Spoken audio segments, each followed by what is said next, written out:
அனைவருக்கும் வணக்கம். வருகின்ற 23ஆம் தேதி நடைபெற இருக்கின்ற தமிழக சட்டமன்ற தேர்தல் தமிழகத்திலே மிக பரபரப்பாக இருக்கக்கூடிய திருப்பூர் தெற்கு தொகுதி. இந்த தொகுதியில பல ஆட்கள் இப்ப பேசுறாங்க. திருப்பூருக்கு சம்பந்தம் இல்லாம ஆட்கள்லாம் திருப்பூரை பத்தி பேசுறாங்க. திருப்பூர் தெற்கு தொகுதியை பற்றி. காரணம் என்ன? அங்க நிற்கின்ற வேட்பாளர் திரு காடேஸ்வர தங்கராஜ் அவர்கள் பாரதிய ஜனதா கட்சி சார்பாக நிற்கிறார். அவர் ஏற்கனவே பாரதிய ஜனதா கட்சியினுடைய மாநில பொறுப்பில் இருந்திருக்கிறார், மாவட்ட பொதுச்செயலாளர் இருந்திருக்கிறார். கடந்த 2016 தேர்தலில் பல்லட சட்டமன்ற தொகுதியில் நின்றிருக்கிறார். ஏற்கனவே திருப்பூர் மாநகராட்சியுடைய கடந்த 4 ஆண்டுகளாக கவுன்சிலராக மிக சிறப்பாக செயல்பட்டு வருகிறார். இப்ப தேர்தல் நிற்கிறார். அதனால என்ன பிரச்சனை? இப்போ அவர் இந்து முன்னணியினுடைய மாநில தலைவருடைய மகன் அப்படின்னு ஒரே காரணம். அதனால பிரச்சனை வரைஞ்சு கட்டிட்டு வர்றாங்க. ஐயா டேனியல் காந்தின்னு ஒரு ஆள். அந்த ஆளுக்கு திருப்பூருக்கு என்ன சம்பந்தம்? அந்த ஆள் வச்சிருக்க இயக்கம் எதுக்குன்னே தமிழ்நாட்டுக்கு தேவையில்லாத. அந்த ஆள் என்னென்ன நாச வேலையில எவ்வளவு தேச விரோத வழக்கெல்லாம் வாங்கியிருக்காரு தெரியும் அந்த டேனியல் காந்தி. அவர் திருப்பூர் பத்தி சொல்றார். இந்து முன்னணி அதை பண்ணுது இதை பண்ணுது. யார் வேட்பாளர்? இந்து முன்னணி திருப்பூர் என்ன பண்ணி திருப்பூர் மக்கள்கிட்ட கேட்கணும். இந்து முன்னணி தான் திருப்பூரை பல்வேறு இடங்களில் பல்வேறு காலகட்டத்தில் காப்பாற்றி இருக்கின்றது. திருப்பூர் மீண்டும் வருவதற்காக வேலை செஞ்சிருக்குது. திருப்பூர் வரலாறு தெரிஞ்சவங்க பேசணும்.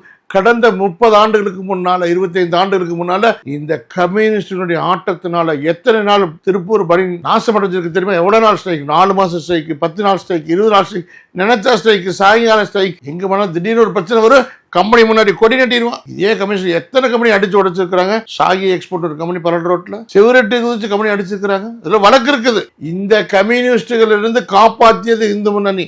கடந்த 20 ஆண்டுகளாக திருப்பூர் ஸ்ட்ரைக்குங்கிற வார்த்தை கிடையாது. ஏன்? தொழிலாளியும் முதலாளியும் இணக்கமா இருந்து அவர்களுக்குள்ளே பேச வேண்டும். இந்த இடைத்தரகர்கள் புரோக்கர்கள் வேண்டாம் சொல்லி அனைவரும் இந்து முன்னணி இணைந்தார்கள். இன்னைக்கு லட்சக்கணக்கான ஆயிரக்கணக்கான தொழிலாளர்கள் இருக்கிறார்கள் என்று சொன்னால் இந்து முன்னணி தான். புரோக்கர் இல்ல, ஸ்ட்ரைக் இல்ல. திருப்பூர் உச்சத்தை தொட்டு கொண்டிருக்கின்றது, மறந்துடக்கூடாது. யாரும் மறக்க மாட்டான். இன்னைக்கு திருப்பூர்ல இந்த ஸ்ட்ரைக்கிற வார்த்தை இல்லாம பண்ணது இந்து முன்னணி. இந்து முன்னணி வளர்ந்த பிறகுதான் நின்றுச்சு. கம்யூனிஸ்டுடைய கொட்டம் அடக்கப்பட்டது. அது மாத்திரம் திருப்பூருக்காக இந்து முன்னணி என்ன நல்லா வேலை செஞ்சிருக்குது. 2011 சாயப்பட்டறை பிரச்சனை வந்து திருப்பூர் பத்தி யார் பேசினாலும் தெரிஞ்சுக்கணும். முதல்ல சாயப்பட்டறை பிரச்சனை வந்த பொழுது எல்லா கட்சியும் ஓட்டிட்டு போயிட்டாங்க. இதே அன்னைக்கு திமுகவுடைய கருணாநிதியின் ஆட்சி 2011. அப்பதான் நீதிபதி அவர்கள் அந்த பிரச்சனை வருது, அந்த சாயப்பட்டறை பிரச்சனை அப்போ சாயப்பட்டறை எடுத்து போயிட்டாங்க. அப்போ எந்த கட்சியும் கவலைப்படல. திமுக ஒண்ணுமே செய்யல.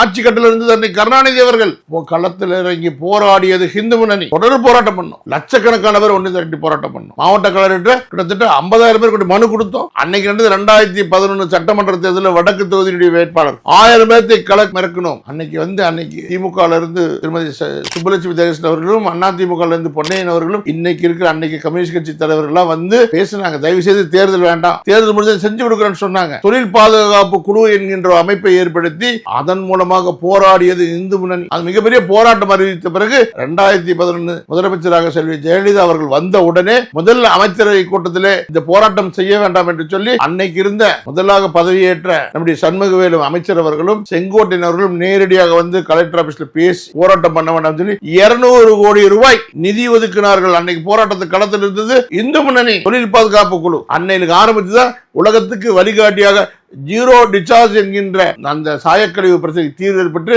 மீண்டும் உயிர்த்தெழுந்தது திருப்பூர்.